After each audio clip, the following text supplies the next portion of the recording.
Hey guys, today is the 1st of January 2061, the start of a wonderful new decade, and I have some exciting news to tell you guys. But Tendai, you look half asleep. Tendai! Nandi, what time is it? You know I slept late watching the sunrise on our new decade, eh? This better be good. Really good. Good morning. A happy new year and a new decade to both of you. At least I'm awake. And Nandi, I know you're full of stories.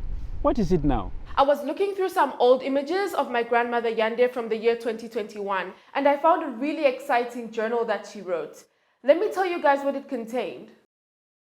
The world is getting hotter and hotter by the day. Here in Zambia, we've seen more floods, more droughts, and more storms than ever seen before, and it's affecting our health and food security. My friends Wangani in Malawi and Kudakwashe in Zimbabwe say the exact same thing. I wonder if adults understand that we as young people must inherit this earth after they're gone. This is our only planet. We must protect it. Okay guys, you know I have my full attention. I'm now up. You know what? My grandfather not only told me how bad it was during those days, but he also showed me pictures which I still have in my gallery. Here guys, take a look.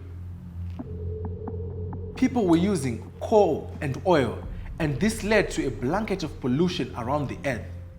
And it even led to temperatures increasing, leading to runaway fires in forested areas. The very forests that are the earth's green lungs, that keep the air fresh and the earth cool, were being cut down to pave way for development. It was worse in countries whose economies were growing fast at that time. In his very own words, he said, the earth was struggling to breathe.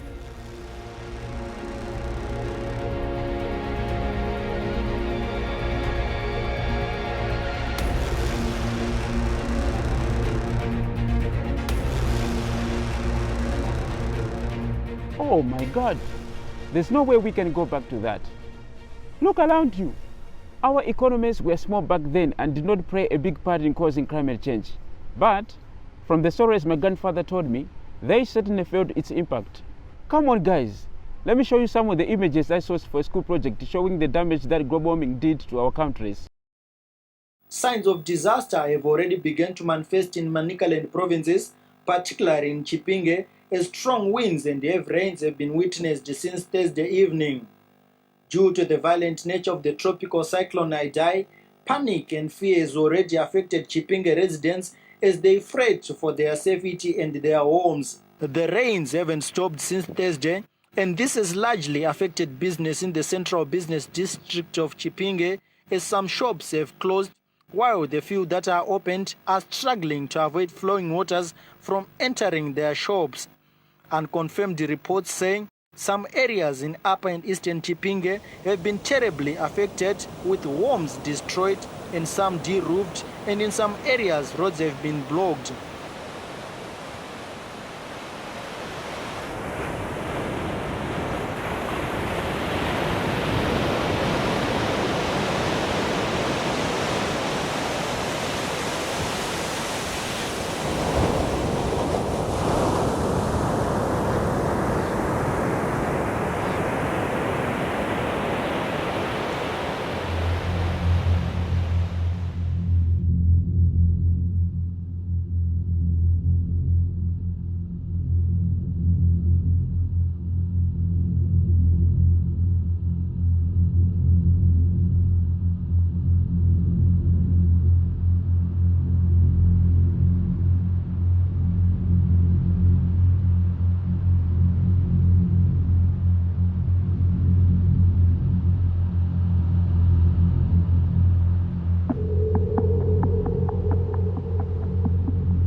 It was very depressing, and it would have got much worse.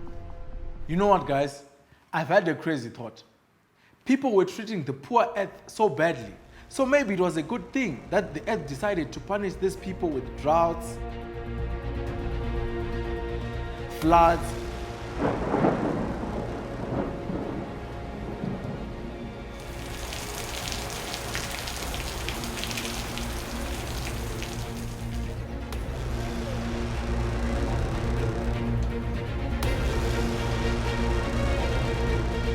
and even fires.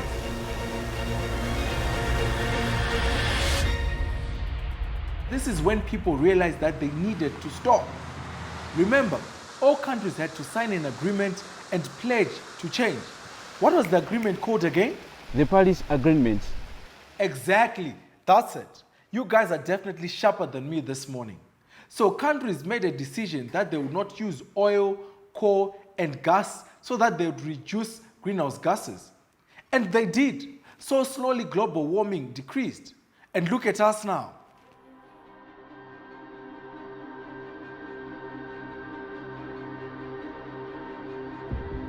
Our countries are so beautiful now.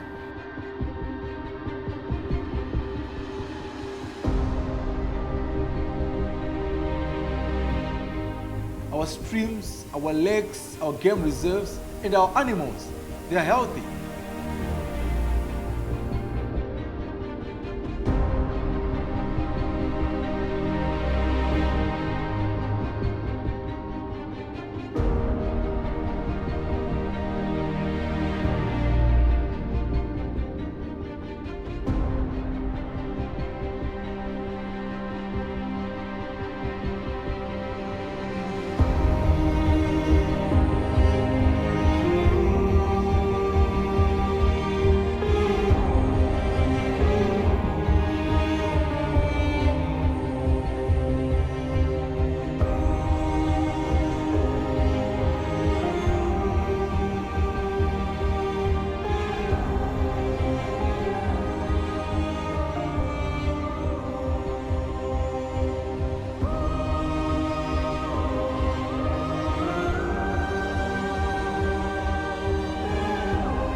And our economies are booming.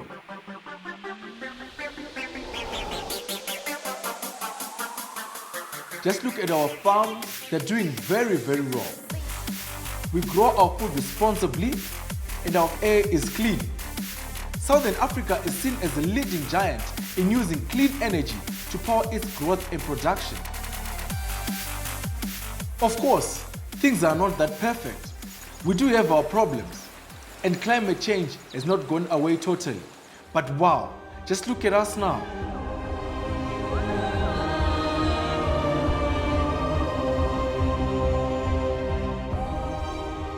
We've come a million miles from 2021 when our grandparents were climate change activists.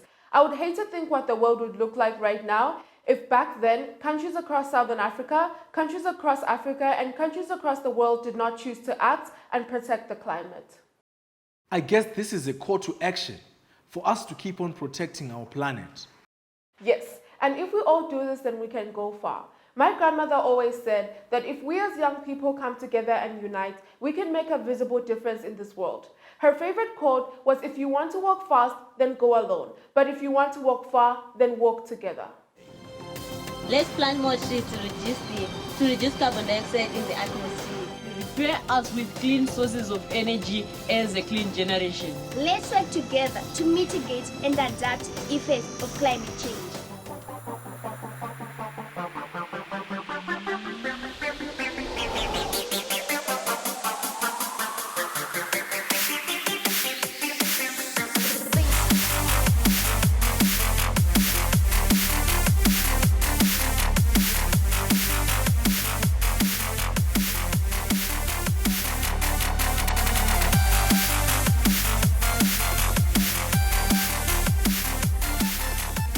So this is a historic moment for us as Malawi.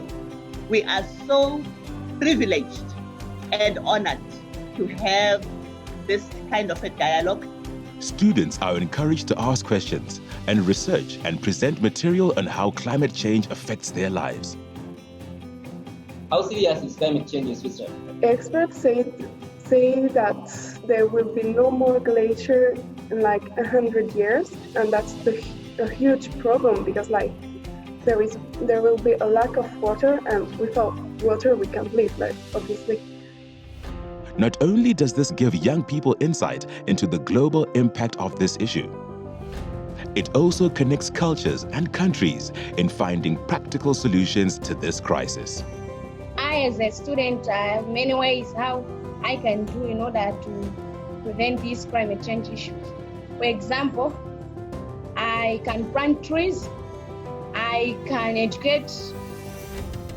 can educate my first students on the consequences of climate change. I may use free areas which are reducing, recycling, and reusing.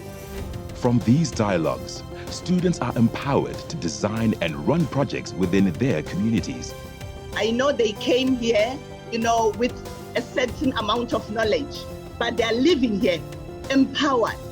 They are living here as champions of climate change. The outcomes of these dialogues have also been presented on international stages, such as COP25, with continued engagement through social media. Today, young people have stepped forward to lead the fight for a sustainable future and are asking for the world to do the same. Let's plant more trees to reduce carbon dioxide in the atmosphere. Prepare us with clean sources of energy as a clean generation. Let's work together to mitigate and adapt effects of climate change. Are you giving your young people a voice and a future?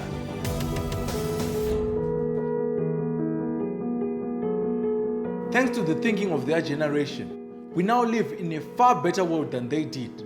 So it's up to us now to protect what we inherited for future generations. Scary thoughts? Well, I guess we might also have grandchildren very soon. Hallelujah. Amen, brother. I also can't quit picture my grandchildren. But guess what? I will want them to think of me as their hero, not a total washout. Yes, now you're talking. And you know what I love most? Young people like our grandparents were involved. And as they grew older, they created the new technologies to promote the growth of our countries while being kind to the earth. It's a real wake-up call for all of us, so we don't have a choice.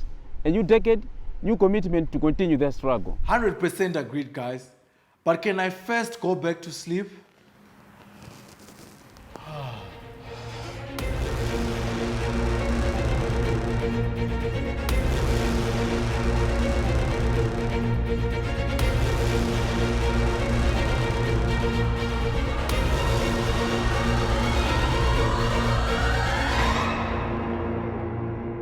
Hi, my name is Yande and I'm from Zambia. And in case you're wondering, the story that you have just seen is not real. This is our dream for our imagined future. And hi from me too. I am Wangani Nyirenda from Lilongwe, Malawi. And just like Yande and Kudakwashe, I am a youth climate change activist. I also commit myself 100% to fighting climate change. And in the next episode, you'll hear all about our Wairako Green Project at a school where I am the youth facilitator. I would want to see the future generations inheriting the world that we saw, and not a world that's been destroyed by us. Last but not least, I am Kudakwashe Blessing Chikondoa from Harare, Zimbabwe. Well, unlike my imaginary grandson, I'm not as sleepy, hey? Just like my friends, I want to make sure that our children and grandchildren inherit the beautiful world we saw. At our age, it's not easy to think about having grandchildren, but we now have a picture of what our lives, their lives, our country's lives, and countries across Southern Africa would look like if we do not stop punishing the climate. We must act now. Hear our call. Our climate is changing. Unfortunately, for this episode, our time is running out. But you'll be glad to hear that we already have people in our own countries working on exciting projects to adapt to climate change. So make sure that you join us next week as we'll be showing this project. So if you want an idea on a project that you can implement, make sure you don't miss our next episode.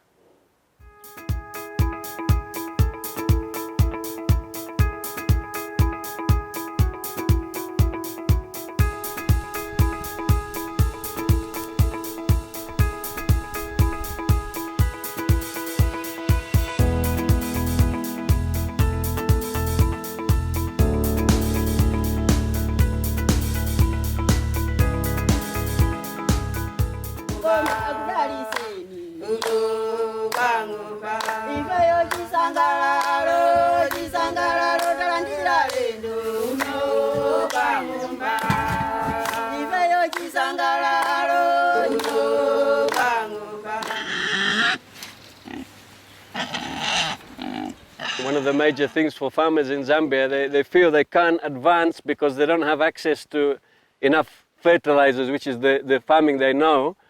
So it kind of limits them in expanding their business. So we're saying, no, you don't have to rely on fertilizers solely.